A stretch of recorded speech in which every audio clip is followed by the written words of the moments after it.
Hey guys, thank you for stopping by. My name is Hollabec, and it is a week until Halloween, so I hope you're ready.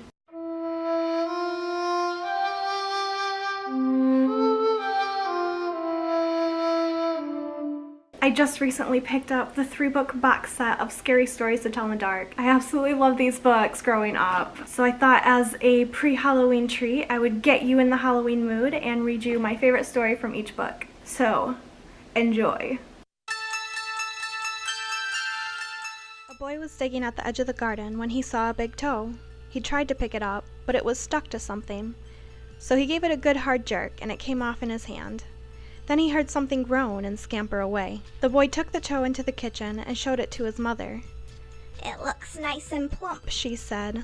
"I'll put it in the soup and we'll have it for supper." That night his father carved the toe into 3 pieces, and they each had a piece. Then they did the dishes, and when it got dark, they went to bed. The boy fell asleep almost at once. In the middle of the night, a sound awakened him. It was something out in the street. It was a voice, and it was calling to him. "Where is my toe?" It groaned. When the boy heard that, he got very scared, but he thought, "It doesn't know where I am. It'll never find me." Then he heard the voice once more, only now it was closer. "Where is my toe?" It groaned. The boy pulled the blankets over his head and closed his eyes. "I'll go to sleep. He thought. When I wake, it'll be gone." But soon he heard the back door open, and again he heard the voice. "Where is my toe?" It groaned. Then the boy heard footsteps move through the kitchen and into the dining room, into the living room, into the front hall. Then suddenly they climbed the stairs. Closer and closer they came. Soon they were in the upstairs hall.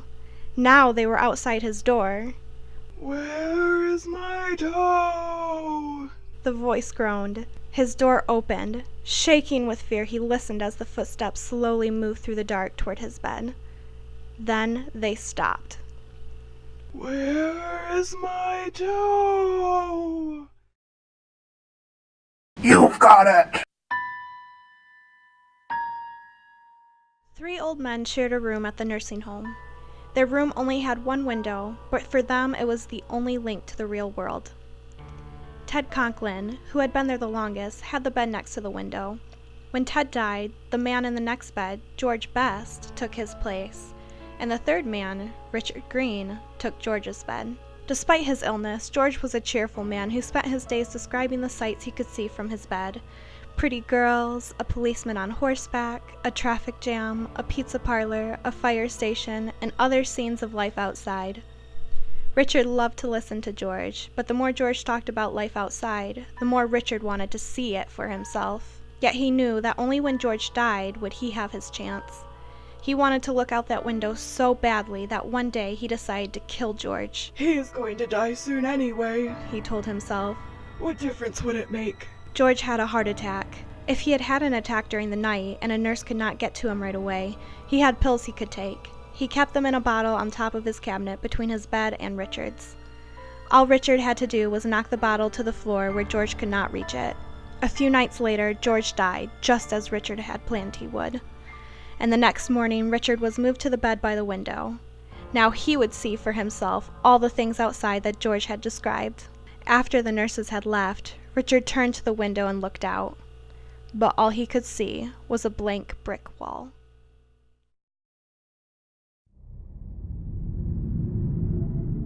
When it got hot in the valley, Thomas and Alfred drove their cows up to a cool green pasture in the mountains to graze. Usually they stayed there with the cows for 2 months. Then they brought them down to the valley again. The work was easy enough, but oh, was it boring.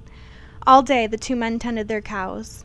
At night they went back to the tiny hut where they lived. They ate supper and worked in the garden and went to sleep. It was always the same. Then Thomas had the idea that changed everything.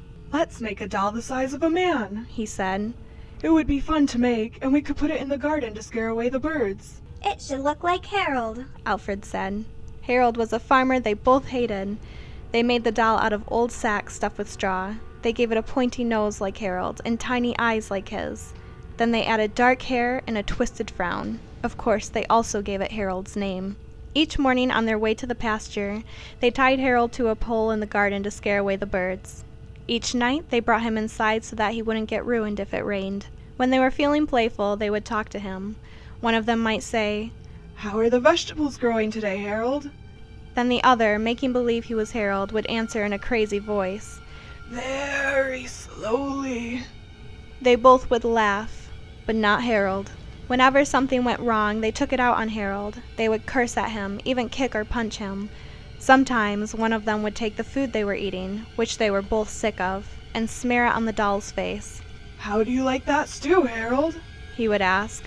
"Well, you better eat it, or else." Then the two men would howl with laughter.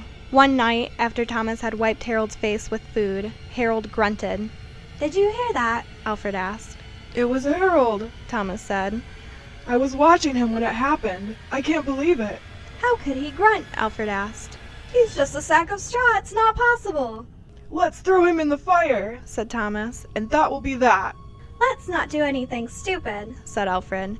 We don't know what's going on. When we move the cows down, we'll leave him behind. For now, let's just keep an eye on him. So they left Harold sitting in a corner of the hut. They didn't talk to him or take him outside anymore. Now and then the doll grunted, but that was all.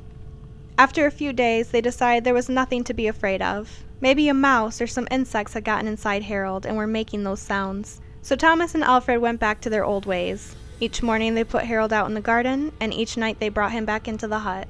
When they felt playful, they joked with him, and when they felt mean, they treated him as badly as ever. Then one night, Alfred noticed something that frightened him.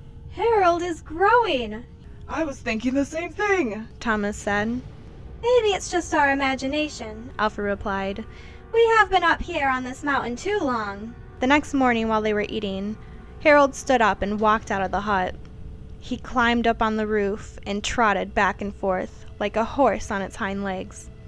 All day and all night long, he trotted like that. In the morning, Harold climbed down and stood in a far corner of the pasture. The men had no idea what he would do next. They were afraid. They decided to take the cows down into the valley that same day. When they left, Harold was nowhere in sight. They felt as if they had escaped a great danger and began joking and singing. But when they had gone only a mile or two, they realized they had forgotten to bring the milking stools. Neither one wanted to go back for them, but the stools would cost a lot to replace. "There really is nothing to be afraid of," they told one another. After all, what could a doll do? They drew straws to see which one would go back. It was Thomas. "I'll catch up with you," he said, and Alfred walked on toward the valley. When Alfred came to a rise in the path, he looked back for Thomas. He did not see him anywhere, but he did see Harold. The doll was on the roof of the hut again. As Alfred watched, Harold kneeled and stretched out a bloody skin to dry in the sun.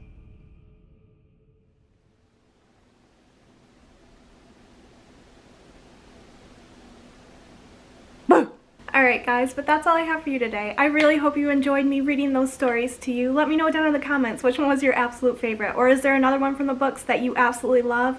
Let me know. If you enjoyed, leave me a like. If you really enjoyed, subscribe to my channel. And that being said guys, I will see you the next time around.